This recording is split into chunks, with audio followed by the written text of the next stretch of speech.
2023년사 월 17일 인도의 4살 등반가 포르나가 해발만 9,600피트 상공에서 자신의 하강 장치를 꽉 잡고 있습니다.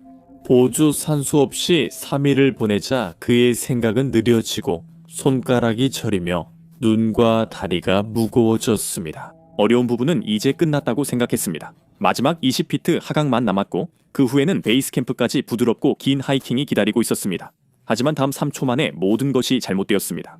팀원들은 그가 세계 10번째로 높은 산 크레바스 깊이 사라지는 모습을 공포 속에 지켜봤습니다. 이후 일어난 일은 이 채널에서 들려드린 이야기 중 가장 미친 일 중 하나입니다. 이 사람은 아누라그 말루이며 이 세 초가 모든 것을 바꿨습니다. 극한의 세계에 오신 걸 환영합니다. 제 말을 인용하지 마세요. 제 경험상 6,000피트 본구리에 도전하는 등반가들은 두 부류입니다. 그들은 점차 준비해 나가는 사람들입니다. 더 쉬운 산부터 시작해서 고도가 자신에게 어떤 영향을 미치는지 배우고 자신의 몸이 감당할 수 있는 한계를 이해합니다. 또 다른 부류는 가장 험한 산을 보고 저걸 해내면 뭐든 할 수 있다고 말합니다. 아누라그 말루는 확실히 두 번째 유형이었습니다. 그는 히말라야에서 멀리 떨어진 인도의 작은 햇살 가득한 도시 라자스탄의 키창가르 출신의 34살 남성이었습니다. 그곳은 등산보다 대리석 거래로 유명하며 그의 아버지는 대리석 상인, 어머니는 가정주부였습니다. 그는 수학에서 1%의 점수를 받았고 정보기술 학위를 취득했으며 아시아 전역의 기술 스타트업에서 경력을 쌓았습니다. 그는 30대 초반 남아시아 테크스타즈 지역 매니저가 됐습니다. 그런 배경에서는 극한 고도 등반가라는 느낌이 전혀 들지 않지만 그 씨앗은 일찍부터 심어져 있었습니다. 학생 시절 그는 에베레스트 정상에 오른 최초의 인도 여성 바첸드리 팔에 대해 읽었습니다. 13살 때 그는 남극 청소년 대사로 선발되어 탐험가 로버트 스완과 함께 남극 탐험에 참가했습니다. 그는 나중에 내가 남극에 있었을 때 내가 산을 오르고 싶다는 것이 분명해졌지만 그 꿈은 목표로 바뀌었다고 말했습니다. 2020년 코로나 봉쇄 때 아누라그도 다른 이들처럼 집에 머물렀습니다. 그는 처음 1마일을 달리다 점점 5, 15, 20마일까지 늘렸습니다. 신체적 변화가 그의 내면을 일깨웠고 아누라그는 2021년 등반에 진지해졌습니다. 그는 네루 등산 연구소에서 기본 과정을 수료했습니다. 더 중요한 점은 어릴 때 영감을 준 여성 바켄드리팔에게 직접 멘토십을 받았다는 것입니다. 그는 라다크에서 해발 6,700피트, 캉야세 2,000 정상에 올랐고 이는 그의 첫 히말라야 고산 경험으로 더 많은 도전을 열었습니다. 2022년 10월 그는 해발 23,400피트의 눈산과 네팔의 해발 22,300피트의 아마다블람산을 등반했습니다. 이 산들은 기술적이며 날카로운 빙설 능선과 등반 기술이 필요한 구간이 있었습니다. 2023년 초까지 아누라그는 여러 개 본구리를 등반하고 7대륙 60여 개국을 탐험했습니다. 그는 엘리트는 아니었지만 경험 많은 정통 산악인이었습니다. 그의 목표는 모든 6,000피트 본구리와 각 대륙 최고봉을 오르는 세븐 서밋 챌린지 완수였습니다. 하지만 그를 움직인 건 단순한 운동사랑이 아닌 더 깊은 이유였습니다. 그는 할머니를 위해 산을 오르기 시작했습니다. 할머니는 1년 반 전 돌아가셨고 제 인생에서 가장 소중한 분이었습니다. 라고 말했습니다. 정상에 오를 때마다 할머니가 곁에 계신 듯 느꼈습니다. 그리고 저는 그런 영적인 보호를 받는다는 느낌이 그의 성공 경험과 결합되어 뭔가 위험한 것을 만들어냈다고 생각합니다. 모든 일에서 성공하고 보호받는다고 느끼면 규칙이 자신에게 적용되지 않는다고 쉽게 믿게 됩니다. 그래서 14개 본구리 목표를 위해 첫 6,000m 본구리를 고를 때 아누라그는 논리적으로 선택하지 않았습니다. 그는 대부분의 등반가들이 첫 6,000m 경험으로 선택하는 초유나 마나슬루를 고르지 않았습니다. 사람들이 이유를 물었을 때 그는 지구상에서 가장 치명적인 산인 아나푸르나를 선택했습니다. 그는 그 이유에 대해 솔직하게 말했습니다. 나는 항상 아나푸르나가 내 첫 번째이길 바랐습니다. 가장 어렵고 치명적이기 때문이죠. 아나푸르나를 오르면 어떤 산도 오를 수 있다고 믿었습니다. 비합리적이라는 건 알지만 그게 정말 내 솔직한 생각이었습니다. 이론상으론 똑똑해 보여도 가장 어려운 것부터 시작하는 건 실제로 매우 위험합니다. 그 이유를 알려면 아나푸르나가 다른 산들과 무엇이 다른지 알아야 합니다. 잠시 옆길로 새겠습니다. 매주 패트리온에서 저는 더 깊은 내용을 공유합니다. 독점 영상이나 실제로 무슨 일이 있었는지에 대한 분석, 혹은 유튜브에는 올리지 않는 개인적인 이야기를 나눕니다. 비하인드 스토리를 보고 싶다면 패트리온 익스트림 커뮤니티에서 만나요. 아나푸르나에 대해 알아야 할 것이 있습니다. 만약 당신과 두 친구가 아나푸르나 등반에 도전해서 3명 모두 정상에 오른다면 통계적으로 3명 중 1명은 집에 돌아오지 못할 확률이 있습니다. 아나푸르나는 해발 8,091m로 세계에서 10번째로 높은 본구리입니다. 아나푸르나는 산스크리트어로 수학의 여신을 뜻하지만 이 산이 실제로 수학과 관련 있다는 점이 아이러니합니다. 이 산은 네팔에 위치해 있으며 카트만두에서 북서쪽으로 약 160km 떨어져 있습니다. 에베레스트 정상 등정자는 12,000명이 넘지만 아나푸르나는 약 100명에 불과하며 73명 이상이 목숨을 잃었습니다. 계속 도전해도 산은 당신이 얼마나 경험이 많은지 신경 쓰지 않습니다. 1997년 크리스마스에 아나톨리 부크리브는 아나푸르나 남벽에서 작업하다 거대한 설현 붕괴를 겪었습니다. 눈사태가 모든 것을 쓸어버렸습니다. 아나톨리 부크리브는 위대한 고산 등반가였습니다. 그는 8,000m 이상 14개 본구리 중 10곳을 올랐고 1996년 에베레스트 참사에서 여러 생명을 구한功勞를 인정받았습니다. 하지만 아나푸르나는 그를 앗아갔고 시신도 찾지 못했습니다. 그 외에도 아나푸르나가 앗아간 전설들은 많습니다. 2011년 10월 대한민국의 전설적인 산악인 박영석이 아나푸르나 등정을 시도하고 있었습니다. 그는 역사상 처음으로 8,000m급 14차를 모두 완등한 진정한 탐험가의 그랜드슬램 달성자였습니다. 그는 에베레스트를 3번 등정했고 마지막 무전은 아나푸르나 고지에서 왔습니다. 끊임없는 낙석과 악화되는 상황을 알린 후 통신이 두절됐습니다. 열흘 수색 후 구조가 중단됐습니다. 박정석은 아나푸르나에서 실종됐으며 시신은 발견되지 않았습니다. 이후 4천여 명이 그의 추모식에 참석했습니다. 아나푸르나가 사람들에게 미치는 영향을 가장 잘 보여주는 건 1952년 6월 이 산의 첫 등정 이야기입니다. 모리스 에르조그와 루이 라슈날은 26,000피트가 넘는 본구리 중 처음으로 아나푸르나 정상에 올랐습니다. 그것은 역사적인 순간이었습니다. 그들은 깃발을 꽂고 사진을 찍은 뒤 곧바로 악몽 같은 하산을 시작했습니다. 하산 중 폭풍이 몰아쳤습니다. 등반가들은 눈보라 속 캠프를 찾지 못해 침낭 하나만 들고 음식과 물 없이 크레바스에서 밤을 보냈습니다. 그들이 안전한 곳에 도착했을 때는 2주 뒤였고 에르조그의 손발은 동상으로 망가졌습니다. 원정대 의사는 마취제 없이 긴급 절단 수술을 했고 에르조그는 손가락과 발가락 모두를 잃었습니다. L.AI 샤날도 모든 발가락을 잃었습니다. 에르조그는 나중에 이렇게 썼습니다. 나는 죽음이 와서 나를 해방시켜주기를 간절히 바랐습니다. 나는 살고자 하는 의지를 잃었습니다. 1950년 첫 등정 후 그 산은 1970년까지 다시 성공적으로 등반되지 않았습니다. 에르조그와 샤날에게 일어난 일의 트라우마는 너무나 심각했습니다.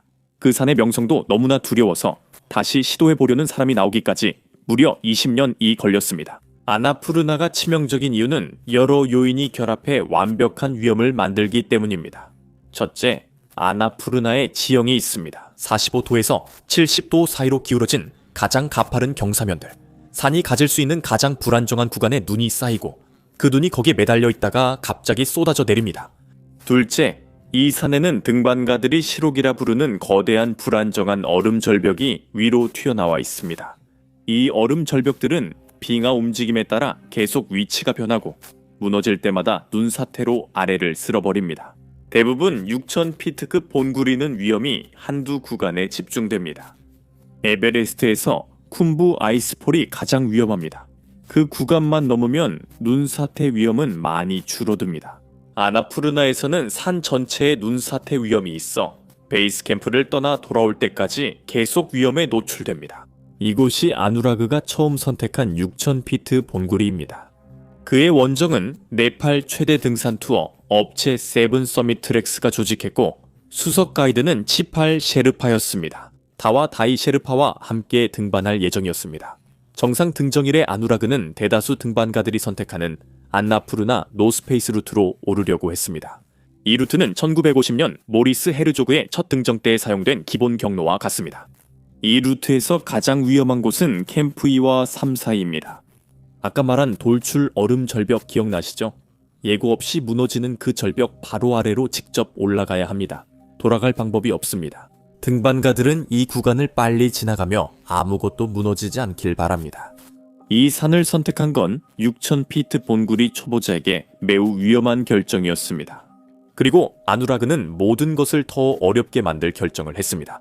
그는 보조 산소 없이 등반을 시도하기로 했습니다. 왜 그런 선택을 했는지 저도 잘 모르겠습니다. 아마도 자신감이었을 수도 있고 경쟁심이었을 수도 있습니다. 보도에 따르면 그는 인도 등반가 발짓 카우르가 산소 없이 등반한다는 사실을 알고 이 결정을 내렸다고 합니다. 그는 그녀가 할 수 있다면 자신도 할 수 있다고 생각했을 것입니다. 산소 없이 등반하면 모든 것이 훨씬 더 어려워집니다. 생각이 느려지고 몸은 평소의 몇 %밖에 기능하지 않으며 한 걸음 한 걸음이 모두 지치게 됩니다. 아누라그는 2023년 4월 초 베이스 캠프에 도착해 적응을 시작했습니다. 등반하지 않는 분들을 위해 26,000피트 봄구리 원정 진행 과정을 설명드리겠습니다. 바닥에서 정상까지 한 번에 오르는 게 아니라 그렇게 하면 목숨을 잃을 수도 있습니다. 극한 고도의 희박한 공기에 적응하려고 등반가들은 여러 고도의 캠프를 설치합니다. 베이스 캠프는 맨 아래 해발 약 1500피트에 있습니다. 그곳에서 쉬고 자며 식사와 준비를 한 뒤 캠프 2로 올라가 하룻밤을 보냅니다. 몸이 적응하면 베이스 캠프로 내려가 휴식 후 19,600피트의 캠프, 이 캠프 쌈을 오르내리며 점차 고도를 올립니다. 이 과정은 몇 주 소요될 수 있습니다. 몸이 적응하면 마지막 도전을 위해 약 22,400피트 캠프사로 올라갑니다. 그곳에서 몇 시간 휴식 후 보통 자정쯤 정상으로 마지막 등반을 시작합니다. 정상 높이는 29,045피트입니다. 아누라그는 몇 주간 그렇게 하다가 2023년 4월 15일 밤 마지막 도전을 했습니다. 그는 자정쯤 캠프사를 떠나 정상 등반을 시작했습니다. 이것이 아누라그에게 정상 등반의 밤이었습니다. 그는 자정쯤에 캠프사를 떠나 칠흑 같은 어둠 속에서 헤드램프를 켜고 등반을 시작했고 앞에 비치는 작은 빛의 원을 바라보며 올라갔습니다. 수천 피트 아래 허공을 잊으려 애쓰며 바람은 계속 불고 숨은 젖은 천을 통해 쉬는 듯 답답했습니다. 아누라그는 보조 산소 없이 이 모든 것을 해내고 있었고 설상가상으로 며칠째 심한 기침까지 하고 있었습니다. 기침이 나올 때마다 온몸이 뒤틀릴 정도였습니다. 아누라그는 밤새 한 걸음씩 등반을 이어갔고 4월 16일 해가 뜰 무렵이었습니다. 아누라그는 12시간 넘게 등반을 멈추지 않았습니다. 오후에 아누라그는 26,000피트에 도달했습니다. 아누라그는 정상에서 약 100피트 아래 축구장 1.5배의 거리였습니다. 그는 안나푸르나의 정상, 꼭대기를 볼 수 있었습니다. 정상이 바로 눈앞이었죠.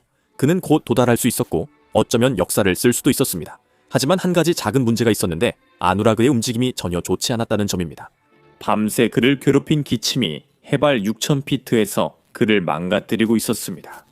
숨을 쉴 때마다 힘들었고 한 걸음마다 온 힘을 다 쏟는 듯 했으며 정신적으로도 혼란스러웠습니다. 며칠간 극한 고도에 머문 후 산소 부족으로 그의 뇌가 멈춰가며 간단한 결정도 못 내리게 됐습니다.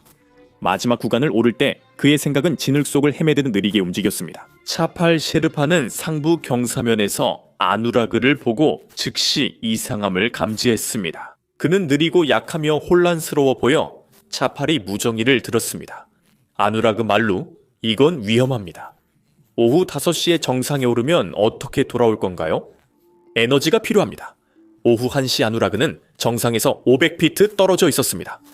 그 속도로는 오후쯤 정상에 도착할 것입니다. 그 다음은 어떻게 될까요? 그는 이미 지쳐있고 산소도 없이 가장 위험한 구간에서 어둠 속을 내려와야 했을 것입니다. 그가 전한 메시지는 직접적이었습니다. 지금 돌아가라. 그리고 아누라그는 다행히도 오후에 그 말을 들었습니다. 그날 오후 동료 등반가 발짓 카우르는 아직 정상으로 오르고 있었고 하산 중이던 아누라그와 마주쳤습니다. 그녀는 그가 낙담하고 속상해 보였다고 했습니다. 그 이유는 이해하기 쉽고 그 결정을 내릴 때 기분도 짐작할 수 있습니다. 그는 몇 달 훈련하고 몇 주 고도 적응을 했습니다. 그는 13시간 동안 쉬지 않고 등반했고 자신의 첫 26,000피트 본구리 인피크 정상에서 불과 500피트 떨어진 곳에 서 있었습니다. 그는 아나푸르나를 오르면 뭐든 할 수 있다고 믿어 그 산을 택했지만 결국 포기해야 했고 큰 충격을 받았을 겁니다. 하지만 그녀는 아누라그가 안전고리를 스스로 채우지 못한다는 점도 알아챘습니다. 이는 등반가라면 기본적으로 할 수 있어야 하는 일입니다. 하지만 손가락이 제대로 움직이지 않았고 4월 16일 오후 5시 30분경 22,000피트 이상에서 몇 시간 산소 없이 버틴 뒤 뇌도 제대로 작동하지 않았습니다. 등반을 시작한 지 17시간 반 만에 아누라그와 다와타이 셰르파는 약 22,400피트에 위치한 캠프사로 다시 내려왔습니다. 무사히. 그리고 저는 아누라그가 텐트에 들어가며 극심한 좌절을 느꼈을 거라 상상합니다. 실망감도 상당했을 것입니다. 동시에 그는 올바른 결정을 내렸다는 안도감도 느꼈을 것입니다. 가이드의 말을 듣고 돌아섰으며 안전하게 살아있었습니다. 가장 힘든 순간은 끝났습니다. 이제 그는 그날 밤 베이스 캠프로 내려가면 됐습니다. 아누라그는 캠프사에서 잠을 잤고 4월 17일 아침에 일어났을 때 아마도 가장 힘든 일은 지나갔다고 느꼈을 것입니다. 4월 17일 아침 아누라그는 캠프사에서 하산했습니다. 그는 혼자가 아니었고 그날 아침 브라질 산악인 모이제스 피아몬치니와 함께 무산소 등반을 시도했습니다. 그는 4월 15일 정상 130피트 전까지 올랐다가 하산을 결정했습니다. 캠프 3에서 하룻밤을 보내며 재도전을 고민했지만 결국 하산했습니다. 아누라그와 동시에 아누라그, 다와 다이 셰르파, 그리고 모이제스 세 사람은 함께 산을 내려갔습니다. 이제 극한 고도에서 하산하는 것에 대해 중요한 점을 이해해야 합니다. 사실 하산이 등반보다 더 위험합니다. 등반할 때는 당신은 집중하고 있고 한 걸음 한 걸음 조심스럽게 내디디며 장비도 점검합니다. 하지만 내려올 때는 이미 지쳐 있습니다. 며칠간의 무리한 활동으로 몸이 망가져가고 있고 산소 부족으로 머릿속이 흐릿해지며 실수가 일어납니다. 아누라그는 3일간 보조 산소 없이 해발 2000피트 이상에 있었습니다. 즉, 그의 뇌와 몸이 2시간 동안 인간이 생존 불가능한 환경에서 작동했다는 의미입니다. 내려가는 매 걸음마다 집중력이 필요했지만 아누라그는 거의 집중할 수 없었습니다. 오후 3시가 되었을 때 4월 17일 오후 3시에 등방하는 캠프 3와 2 사이 수직 구간에 도달했습니다. 이 일은 흔했습니다. 그 루트에는 여러 구간이 있어 로프와 카라비너로 절벽을 하강해야 했습니다. 이 구간은 꼭대기에서 얼음 절벽을 따라 6피트 곧장 하강해야 했습니다. 산의 앵커 지점에 세 로프가 늘어져 있었고 모이세스가 가장 먼저 도착했습니다. 아누라그가 먼저 가라고 하자 모이세스는 로프를 확인하고 하나를 골라 하강기를 걸어 안전하게 내려갔습니다. 그가 바닥에 도착하자 하강기를 풀고 옆으로 이동했습니다. 이제 아누라그의 차례였습니다. 모이세스는 위를 올려다보며 아누라그가 하강하길 기다렸지만 아누라그는 그가 쓴 로프에 없었습니다. 아누라그는 다른 로프에 있었고 모이세스는 아래에서 그 로프에 뭔가 문제가 있다는 것을 볼 수 있었습니다. 그는 소리치기 시작했습니다. 멈춰! 모이세스가 위를 향해 소리쳤지만 아누라그는 멈추지 않았습니다. 그는 계속해서 내려왔고 로프는 그의 손을 통해 계속 흘러내렸습니다. 모이세스는 다시 한 번 더 크게 소리쳤습니다. 멈춰! 로프를 봐! 하지만 아누라그는 아무런 반응도 하지 않았습니다. 그는 그냥 계속 내려왔습니다. 모이세스는 나중에 아래를 보고 있었다고 했지만 저는 그가 실은 아무것도 보지 않았다고 생각합니다. 그 순간 모이세스는 이해했지만 아누라그는 이해하지 못했습니다. 아누라그가 매달려 있던 로프는 등반용 로프가 아니라 짐이나 장비를 산 위로 끌어올릴 때 사용하는 화물용 로프였습니다. 그리고 화물용 로프는 등반용 로프와 한 가지 중요한 점에서 다릅니다. 제대로 된 등반용 로프는 맨 아래에 스토퍼 매듭이 있습니다. 그래서 만약 어떻게든 로프 끝까지 하강하더라도 실수로 미끄러져 떨어질 수 없습니다. 매듭이 하강기에서 걸려서 당신을 멈춰줍니다. 하지만 화물용 로프는 짧고 끝에 매듭이 없어 끝까지 내려가면 멈출 수 없습니다. 아누라그는 계속해서 로프를 타고 내려갔고 손으로 로프를 계속 흘려보냈습니다.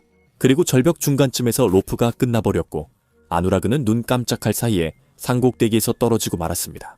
그는 약 15m 정도를 떨어져 산의 푸른 얼음에 세게 부딪혔습니다. 충격은 컸지만 추락은 계속됐습니다. 아누라그는 즉시 미끄러지기 시작했고 그의 몸은 축 늘어진 채 반응 없이 얼음 경사면을 굴러 내려갔습니다. 그리고 그는 절벽 끝을 넘어갔습니다. 그 절벽 아래에는 얼음의 커다란 틈이 있었습니다. 마치 얼어붙은 호수의 얼음이 갈라지는 것처럼. 하지만 이 틈은 산 깊숙이까지 이어져 있습니다. 등반가들은 이런 틈을 크레바스라고 부릅니다. 그리고 아누라그는 그 크레바스 속으로 사라졌습니다. 그는 어둠 속으로 130피트, 즉 20층 건물 높이만큼 곧장 아래로 떨어졌고 안나푸르나 깊숙이로 추락했습니다. 모에시스와 다완타이 셰르파는 함께 그 절벽 가장자리로 급히 달려갔습니다. 그들은 아누라그가 사라진 틈 아래를 들여다보았습니다. 그곳에는 그저 어둠만이 있었고 아무것도 볼 수 없었습니다. 셰르파는 밧줄을 움켜쥐고 감히 몸을 기울일 수 있는 만큼 최대한 앞으로 나가 아누라그의 이름을 계속해서 불렀습니다. 하지만 아무런 대답도 돌아오지 않았습니다. 그리고 그 산의 그 구간에는 이런 점이 있습니다. 눈사태가 끊임없이 그곳에 쏟아집니다. 그곳에 오래 머물수록 그들 자신의 목숨도 더 위험해졌습니다. 하지만 그들은 그냥 떠날 수 없었습니다. 할 수 있는 모든 것을 시도해보기 전에는 떠날 수 없었죠. 그래서 그들은 오랜 시간 동안 그 절벽에 머물면서 이름을 부르고 기다리고 어떤 신호라도 오기를 바랐습니다. 마침내 그들은 이미 직감적으로 알고 있던 사실을 받아들여야 했습니다. 그 균열의 가장자리에서 더 이상 할 수 있는 일이 없었습니다. 그들은 내려가야 했고 무슨 일이 일어났는지 사람들에게 알려야 했습니다. 캠프 위에 도착하자 다와 다이 셰르파는 떨리는 손으로 무정의로 아래 캠프의 차팔 셰르파를 불렀습니다. 아누로그가 크레바스에 빠졌어 라고 말했습니다. 몇 분 만에 차팔은 모든 구조 프로토콜을 가동했습니다. 그는 보험사에 전화해 장비, 특수 로프, 아이스 스크루 등 크레바스 구조에 필요한 모든 것을 요청했습니다. 4월 17일 저녁 사고 발생 몇 시간 만에 네팔 포카라에서 구조 헬리콥터가 이륙했습니다. 조종사는 사고 현장까지 비행했지만 도착할 무렵 날씨가 더 나빠져 구름 때문에 시야가 거의 제로였습니다. 그는 최선을 다해 그 지역을 돌았지만 아무것도 못 봤고 그들은 베이스 캠프로 돌아가 아침까지 기다렸습니다. 모두가 아누라그가 산 틈에 있음을 알았고 모에시스는 정확한 위치를 지도에서 가리킬 수 있었습니다. 어디에 있는지 아는 것과 실제로 도달하는 것은 다릅니다. 4월 18일 아침 2명의 모에시스와 모에시스가 헬리콥터에 탔습니다. 모에시스는 아누라그가 떨어지는 걸 봤고 헬리콥터는 산 위로 올라가자 모에시스가 그곳을 가리켰습니다. 조종사는 공기가 허락하는 한 최대한 접근했습니다. 헬리콥터에 탄 모두가 아래 눈과 얼음을 꼼꼼히 살폈지만 옷이나 장비 등 어떤 흔적도 찾지 못했습니다. 한편 차팔 셰르파는 지상 구조팀을 꾸렸습니다. 그들은 가지고 있는 밧줄을 모두 모았지만 대부분의 등반용 밧줄은 약 30m 정도밖에 되지 않는다는 것이 문제였습니다. 아누라그는 40m 아래에 있었고 더 긴 밧줄이 필요했습니다. 구조팀은 캠프 쌈의 무전을 보내 여분의 밧줄을 요청했습니다. 구조팀은 다시 사고 현장으로 올라갔습니다. 정상에 밧줄을 고정한 뒤 하강의 아누라그에게 도달하는 것이 계획이었습니다. 혹시 기적적으로 그가 아직 살아있는지 확인하려 했습니다. 구조팀은 현장에 도착해 앵커 시스템을 설치하기 시작했고 그때 눈 사태가 일어나는 굉음이 들렸습니다. 눈이 내리기 전에 간신히 빠져나왔습니다. 이 구조 시도가 진행되는 동안 카트만두에서는 특수 장비들이 모아지고 있었습니다. 눈을 통해 천을 감지할 수 있는 열화상 카메라, 이산화탄소 감지기, 금속 탐지기, 그리고 드론 등이었습니다. 하지만 장비들은 서류와 관료 주의로 공항에 묶였습니다. 아누라그가 4월 18일 구조 3일째 산에 묻혀 있을 때 또 다른 눈 사태가 그 지역을 덮쳤습니다. 새 눈이 모든 것을 더 깊이 덮었습니다. 대부분의 원정대가 베이스 캠프를 떠나 등반 시즌이 끝났고 그곳은 해골만 남은 듯 으스스하게 조용했다고 합니다. 현장에는 셰르파 5명과 폴란드 산악인 아담 빌레츠키, 마리우스 하탈라 2명만 남았습니다. 아담 빌레츠키는 등반계에서 유명한 인물이었습니다. 2018 연일월 그는 많은 이들이 불가능하다고 본 구조를 해냈습니다. 낭가파르바트 해발 2300피트에서 프랑스 등반가 엘리자베트 리보를 구했습니다. 한겨울 그는 밤새 등반해 그녀를 구했습니다. 그래서 세븐 서밋 트랙스의 창다와 셰르파가 다가갔습니다. 모두가 현실을 인식했습니다. 해발만 9600피트에서 24시간 음식과 물 없이 버티면 8시간 후부터 몸이 망가지기 시작합니다. 장기들은 2시간이 지나면 기능을 멈추기 시작합니다. 의학 교과서에는 생존자를 찾을 이유가 없다고 나와 있습니다. 당신은 시신을 수습합니다. 4월 20일 아침 4일째 구조팀 이 베이스 캠프에 모였습니다. 동이 트기 전 7명 팀 이 크레바스 구조 장비를 챙겼습니다. 아담은 당시 중요하지 않아 보였지만 나중에 의미 있는 행동을 했습니다. 그는 230피트 밧줄을 가져왔고 대부분은 200피트 밧줄을 사용합니다. 아담의 밧줄은 30피트 더 길었습니다. 오전 6시에 헬리콥터가 그들을 베이스 캠프에서 실어 올려 캠프 2위에 내려주었습니다. 거기서 크레바스 현장까지 20-30분 걸렸고 모두 말이 없었습니다. 모두 상황을 알고 있었고 구조가 아닌 수습이었습니다. 현장에 도착하자 아누라그가 사라진 얼음 틈이 보였고 아담과 마리우스는 앵커 시스템을 설치하기 시작했습니다. 위에서는 아이스 스크루를 깊이 박고 로프를 카라비너에 연결했습니다. 마리우스가 설계한 도르레 시스템은 시신을 끌어올릴 만큼 견고했습니다.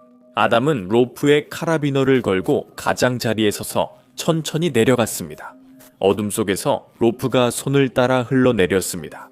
아담은 130피트 아래로 내려가 헤드램프로 바닥에 무언가를 비췄습니다. 파란 얼음 위에 번진 노란색이 정상 복임을 나타냈습니다. 그는 내려가 예상이 맞는지 확인하기 시작했습니다. 얼음벽 사이에 끼어 오른쪽으로 웅크린 채 거의 태아 자세로 누워있는 형체가 있었고 눈이 덮여 있었습니다. 그는 아누라그였습니다. 그는 분명히 세상을 떠난 상태였습니다. 아담은 눈을 치우기 시작했고 장갑을 낀 손으로 하얀 눈가루를 털어내자 노란색 정상복이 더 드러났습니다. 그러나 눈을 치우다 그는 추위와 무관한 소름 끼치는 것을 발견했습니다. 아누라그의 가슴이 아주 미세하게 하지만 천천히 규칙적으로 오르내리고 있었습니다. 아담은 장비로 맥박을 확인할 수 없어 몸을 숙여 그 사람의 눈을 열고 헤드램프로 빛을 비추었습니다. 동공이 수축하고 빛에 반응해 눈이 깜빡였어요. 저는 와우라고 생각했다고 아담이 말했습니다. 그는 정말 살아있었습니다. 130피트 위수면에 나머지 팀이 기다리고 있었습니다. 아담은 무정의로 위에 살아있어요 라고 말했습니다. 모두가 믿기 힘들었습니다. 음식과 물 없이 사흘 2시간째였습니다. 해발 19,600피트 눈 속에 파묻혀 지구에서 가장 위험한 산에 230피트 깊은 크레바스 바닥에 있었습니다. 그리고 아누라그 말루는 여전히 숨쉬고 있었습니다. 구출 작업은 1시간 넘게 걸렸고 마침내 아누라그를 표면 위로 끌어올렸습니다. 헬리콥터도 이미 오고 있었습니다. 조종사 소빗구샤는 전화를 기다렸고 헬리콥터는 크레바스 근처에 착륙했습니다. 그들은 아누라그를 헬리콥터에 태워 네팔 포카라로 향했습니다. 소빗은 나중에 이 일이 얼마나 아슬아슬했는지 말했다. 30분만 더 늦었으면 몇몇은 더 높은 캠프에 갇혔을 겁니다. 또 다른 눈 사태로 기상 악화로 비행이 불가능해졌고 아누라그는 산에 갇혔을 겁니다. 정말 100만 분의 1 확률의 구조였습니다. 헬리콥터는 2023년 4월 20일 오전 대략 8시에 포카라의 마니팔 교육병원에 착륙했습니다. 하지만 응급실 주임의사 아심 수베디 박사는 나쁜 소식을 들고 있었습니다. 헬리콥터에서 아누라그를 내릴 때 수베디 박사는 그를 보고 가슴이 철렁했습니다. 아누라그의 중심천은 너무 낮아 병원 장비로 측정이 불가능했습니다. 등산복은 얼음에 덮여 잘라냈고 피부는 회색이었습니다. 생명 징후 확인 시 맥박과 호흡이 없었고 의료진이 바로 심폐소생술을 시행했습니다. 30분간 아누라그에게 가슴 압박과 약물 투여 등 모든 시도를 했지만 효과가 없었습니다. 30분 후 수비디 박사는 의료 지침에 따라 결정했고 아누라그 말루는 도착 즉시 사망 판정을 받았습니다. 이것이 끝이었습니다. 팀이 가슴 압박을 멈추자 누군가 수비디 박사가 장갑을 벗은 시간을 기록했습니다. 그리고 아누라그의 형제 아시시 말루를 찾아 다른 방에서 기다리는 그에게 갔습니다. 아시시 말루가 고개를 들었습니다. 수베디 박사가 들어왔을 때 그는 이미 모든 것을 얼굴에서 읽을 수 있었습니다. 정말 유감입니다. 수베디 박사가 말했습니다. 우리는 최선을 다했지만 당신의 형제는 떠났습니다. 그때 아시시는 수베디 박사가 평생 기억할 말을 했습니다. 아니요. 수베디 박사는 심정지와 저천증, 외상 후 신체가 멈추는 과정을 설명했습니다. 아시시는 그를 막으며 그가 산에서 2시간 버틴 사람이 30분 만에 죽었다고 쉽게 말할 수 있냐? 고 말했다. 수베디 박사는 그에게 단도직입적으로 말했습니다. 기적적으로 아누라그의 심장이 다시 뛴다고 해도 산소 부족으로 인해 심각한 뇌 손상이 이미 발생했을 가능성이 높다고 했습니다. 상관없어요. 아시시가 말했습니다. 두 사람 사이에는 긴 침묵이 흘렀습니다. 수베디 박사가 언제까지 아누라그에게 심폐소생술을 해야 할까요? 그 뒤에는 멈추겠습니다. 라고 묻자 아시시는 망설임 없이 5시간입니다. 라고 답했습니다. 보도에 따르면 가족이 텔레파스와 상담했고 그는 아누라그가 5시간 내에 다시 살아날 것이라 예언했습니다. 수베디 박사가 그 사실을 알았는지는 모르지만 그는 동의해 팀이 심폐소생술을 재개했습니다. 1시간, 2시간이 지나도 변화가 가진 없었고 3시간이 흘렀습니다. 4시간이 지나자 팀은 지쳤습니다. 수베디 박사는 과학을 공부하지만 기적을 믿습니다. 라고 했습니다. 아시시가 아니었다면 저는 더 일찍 멈췄을 거예요. 4시간 5분간 심폐소생술 후 모니터에 신호가 2번 나타났고 아누라그 말루의 심장이 스스로 뛰며 첫 숨을 내쉬었습니다.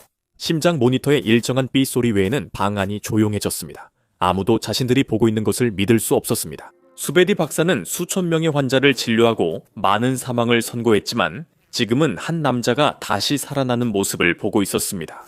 응급의학에는 따뜻하고 죽어 있을 때까지는 죽은 것이 아니다라는 원칙이 있습니다. 심한 저천증에서는 극심한 추위로 신진대사가 느려지고 뇌는 산소 요구량이 줄어듭니다. 장기들은 보통 몇 분 만에 죽는 환경에서도 생존할 수 있습니다. 그러나 아누로그를 크레바스에 가둔 추위는 오히려 그를 보존했습니다. 그 추위로 그의 몸이 동면 상태가 되어 심장이 멈춰도 뇌와 장기가 보호됐습니다. 명백한 저천증 사례로 끝났어야 할 일이 의학 역사상 가장 오래 성공적으로 심폐소생술로 소생한 사례 중 하나가 되었습니다. 하지만 아누라그는 아직 위험에서 벗어나지 못했습니다. 전혀 그렇지 않았죠. 그는 살아있었지만 겨우 생명을 유지하는 정도였습니다. 그의 중심처는 여전히 위험할 정도로 낮았습니다. 압력 변화와 외상으로 그의 폐는 부었고 신장과 간도 손상됐습니다.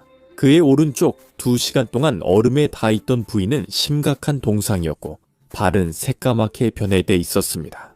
그날 저녁 그는 군용 헬리콥터로 카트만두의 네팔 메디치 병원으로 이송됐습니다. 그 병원은 그의 외상을 더 잘 치료할 수 있었습니다. 그 후 열이틀간 아누라그는 혼수 상태였습니다.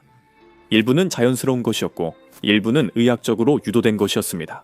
5월 초쯤 아누라그는 의식을 되찾았습니다.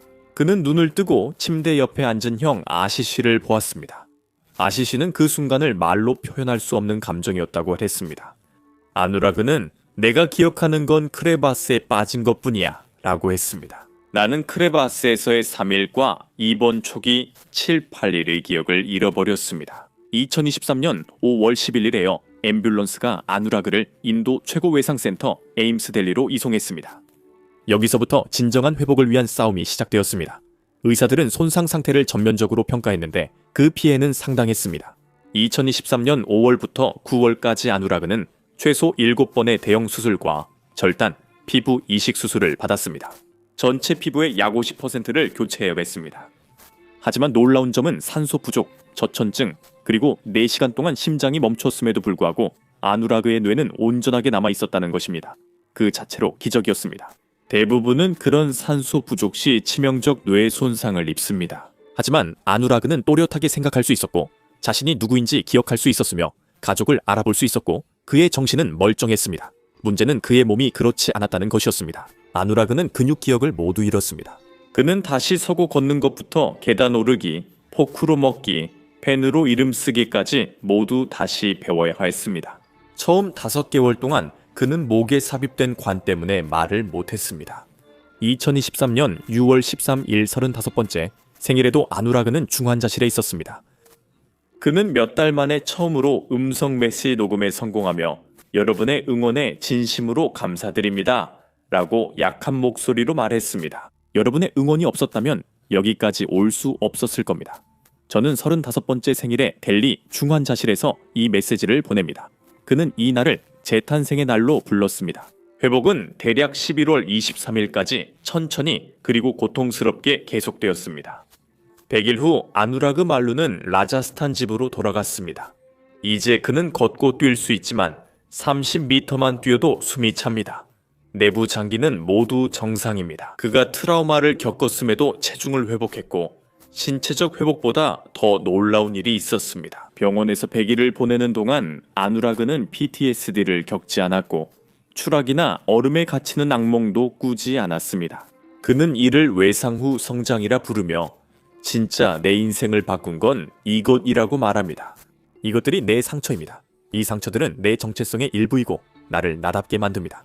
사람들이 그에게 아나푸르나에 대해 묻자 그는 분노나 두려움이 아닌 경외심에 가까운 감정으로 이야기합니다. 그는 말합니다. 산이 나를 안전하게 지켜줬다고요.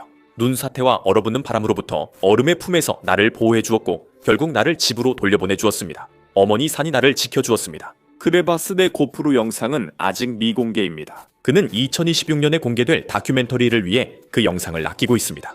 그리고 사람들이 다시 등반할 거냐고 물으면 아누라그는 주저하지 않습니다. 네, 물론입니다. 아나푸르나와 다른 산에 다시 갈 것은 분명합니다. 이 이야기를 보면 제 생각은 이렇습니다.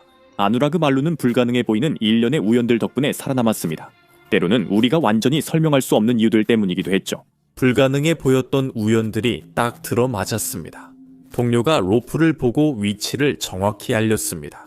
크레바스 벽이 바람을 막아주어 노출된 등반가들을 몇 시간 만에 죽음에 이르게 하는 바람으로부터 보호해 주었습니다. 아담은 우연히 표준보다 정확히 30피트 더 긴 로프를 가지고 있었고 그 덕분에 그에게 닿을 수 있었습니다.